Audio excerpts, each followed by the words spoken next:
நான் இன்றைக்கி 2 கேரட் எடுத்திருக்கேன். இதை இந்த மாதிரி பொடியாக கட் பண்ணி மிக்சர் ஜாரில் சேர்த்துட்டு தண்ணி சேர்க்காமல் இந்த மாதிரி அரைச்சி எடுத்துக்கலாம் நல்லா நைஸாக. இப்போது கடாய் எடுத்து வச்சுட்டு ஒரு 2 டேபிள் ஸ்பூன் அளவுக்கு நெய் ஊற்றிட்டு நம்ம அரைச்சி வச்சிருக்க கேரட்டை அதோட போட்டு நல்லா மிக்ஸ் பண்ணிக்கலாம். இப்போ ஒரு 1/2 கப் ரவை ஆட் பண்ணிக்கிறேன்.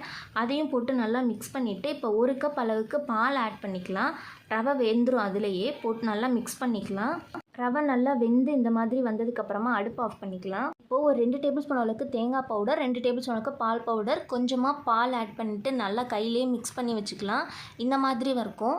நம்ம ரெடி பண்ணி வச்சுருக்க கேரட்டை கொஞ்சம் நல்லா ஆறுனதுக்கப்புறமா கை பொறுக்கிற சூட்டில் எடுத்து இந்த மாதிரி தட்டி உள்ளுக்குள்ளே அந்த ஸ்டஃபிங் உள்ளே வச்சு நல்லா உருட்டி இந்த மாதிரி கையில் வச்சு கட்லெட் மாதிரி தட்டி எடுத்துக்கலாம். இந்த மாதிரி இருக்கும். இப்போ ஆயில் நல்லா ஹீட் ஆனதும் ஒன்று ஒன்றா ஆயிலில் போட்டு 2 சைடும் நல்லா கோல்டன் ப்ரௌன் ஆகிற மாதிரி ஃப்ரை பண்ணி எடுத்துக்கலாம். இப்போ இதை ரெடி பண்ணி வச்சுருக்க சுகர் சிரப்லையும் போட்டுட்டு நல்லா ஒரு 1 hour ஊற வச்சு எடுத்துக்கலாம். அவ்வளோதாங்க, ரொம்ப சிம்பிளான கேரட் மில்க் ஜாமுன் ரெடி. ரொம்பவே சாஃப்டாக ஜூஸியாக இருக்கும். எல்லாருக்கும் ரொம்ப பிடிக்கும். நீங்களும் ட்ரை பண்ணி பாருங்கள்.